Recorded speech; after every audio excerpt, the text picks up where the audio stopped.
Top 5 reasons we moved our family to Costa Rica. One of the first questions we always get is, why Costa Rica? We always say, why not? You're here, aren't you? Anyways, this is a little bit of background over why we picked Costa Rica. So, first of all, Marcia and I originally met in the Cayman Islands when we lived there about, 15 years ago. So I moved from Halifax, she moved from Winnipeg, we worked at the same firm. So we always tend to go back and think about what we really miss about Cayman when we moved to Toronto and what we like. So as we go through our top 5 in no particular order, or maybe there is a particular order, I don't think there's an order, but anyways, as we go through, sometimes we're going to draw comparisons to Cayman and things that we miss about it. So that's kind of the background where we're coming from. Let's get started. So, number 1, weather and environment. Canada is cold. We miss the beaches, we miss the mountains, we miss the outdoor. Don't get me wrong, like Toronto was cool, but our kids were always in the city and the concrete jungle and a little park that all the dogs ran and peed in, and that wasn't my idea of a good time. I wanted to get back to nature and be outside, and I love the beach, and our kids love the water and the ocean. That was a big thing. Now there is a rainy season here, which lasts usually about September till November. But the rainy season kind of gets a bad rap. It's really the green season because everything is really green and bright. But there is rain, and the rain will last usually, it's not too bad. Like 20-minute downpour, you just kind of wait it out. Usually it's kind of in the afternoon. Like October it gets a little heavier and it tends to rain at night, but it's really just like a quick downpour, usually just to kind of mess up your plans for 20 minutes. But other than that, it's pretty good. And the trade-off is it's super green, as opposed to when it gets into the dry season, which is the rest of the year, it tends to get brown. So the dry season will start like December and then till April. It won't rain like a single day at all. And then things start getting really brown, and then you'll get a little bit of rain and then eventually transition back in, and it kind of repeats. So that's one reason. Number 2. Education. So Rob's famous line is, I've spent money on stupider stuff. For me, education is the most important thing you can spend money on. And we found this amazing school in Costa Rica. It's a private school, it's an international school, it's a bilingual school, it's accredited. The classes are small. Both boys, they have classes ranging in size from 10 to 12 kids. We get a weekly summary of everything that they're doing, what they're learning, how we can help them learn further. There are after-school activities that we can't even imagine that we would have had in Toronto, such as surfing lessons and Lego club and arts and crafts, and of course all the sports.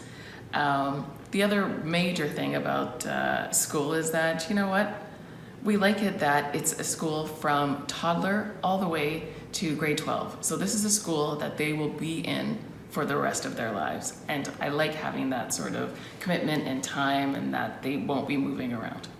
Do you want to say the name of the school? CRIA, Costa Rica International Academy. That's kind of important, right? Yeah, kind of. Yeah. Okay, number 3, safety. So I think my numbers are right, but in 1948, Costa Rica got rid of their national army, so they don't have an actual standing military. So it's like, it's a peaceful country. Like now, if you go to some of the bigger cities, just like any big city, you're going to have issues and crime, and nothing good usually happens past midnight. The area that we live in, it's called Brasilito, and it's it's a smaller beach town, surf town. There's 3 or 4 different schools all around here, so you get a lot of expats, you get a lot of kids, families. It's relatively safe. Now, if you're stupid and you go to the beach and you leave your camera while you go in the water, there's a good chance someone walking along might grab it. But knock on wood, we've been pretty fortunate, pretty lucky. The only crime tends to be usually petty theft here or there, but I feel relatively safe. Would I walk around downtown at 9 o'clock at night, like here in our little town? Yeah, I would. Would Marcia do it on her own? Well, no, we should probably get a few cat calls and that, but chances are, of the 20 people on the street, you probably know 3 or 4 at least to wave to all the time, because, it's a friendly atmosphere. So safety was definitely important for us, and that's another reason why we chose Costa Rica. Number 4, residency. This, I would say, is by no means easy. Usually, it isn't easy in any country.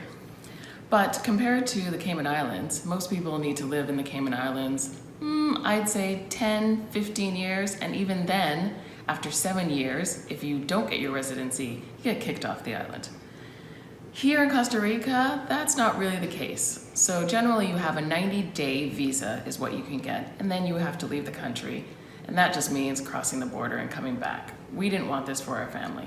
We looked into getting the residency. We worked with a lawyer to get the residency, did all the paperwork before we moved down here, which really facilitated things. So we were able to get rentista is what it's called, and that you just have to prove that you are bringing in $2,500 US a month for 2 years. After 7 months, which I am told is a record time, we did achieve our residency here, and then we will have to renew it in the next 2 years, but we don't have to do those crazy border runs.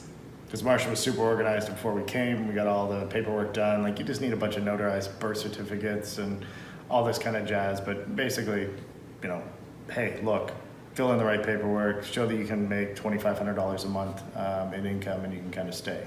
Now, working and things like that are a little more complicated. We're not going to go into, but at least we could actually get our residency and not have to worry about getting kicked out or doing the border runs. There's lots of people that do the border run where basically 90 days you go across the border in Nicaragua, come right back, like 5 minutes in, 5 minutes out. I did one of them before, super easy.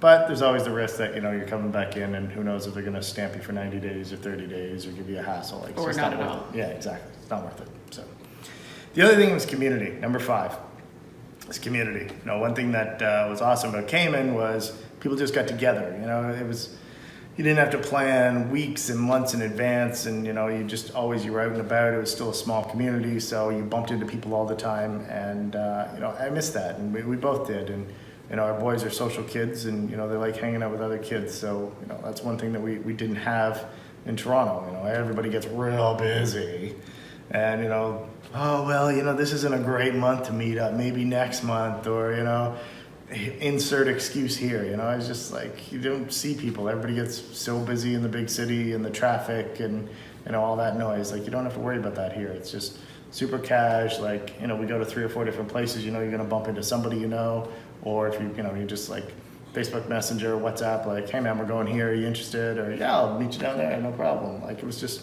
it's fun, and you know, we missed that. And you know, the other atmosphere of just friendly people. Like, when you're in Toronto, everybody's kind of got their head down, and you know, nobody wants to make eye contact here. Like, it doesn't matter. I don't know anybody. You know, you don't know anyone. You're just driving along, and you know, you look at someone and you give them a wave, and they're like, oh yeah, hey, you know, like, it's friendly. Like, people are nice, and people introduce themselves, and you know, we miss that, and that's what you know, the boys really gravitate to that, and playing with the other kids and the socializing. You know, Jackson had a new kid in his class the other day, and he's like, oh yeah, he's all pumped, new kid showing up. Okay, he's hung out with him like every day. It doesn't matter. You know, he's just like, yeah, whatever. You know, no big deal. You know, we like that informal community, right? For sure. And you know, the expat community really helps here. Unlike Toronto, Rob and I aren't from Toronto, as you know.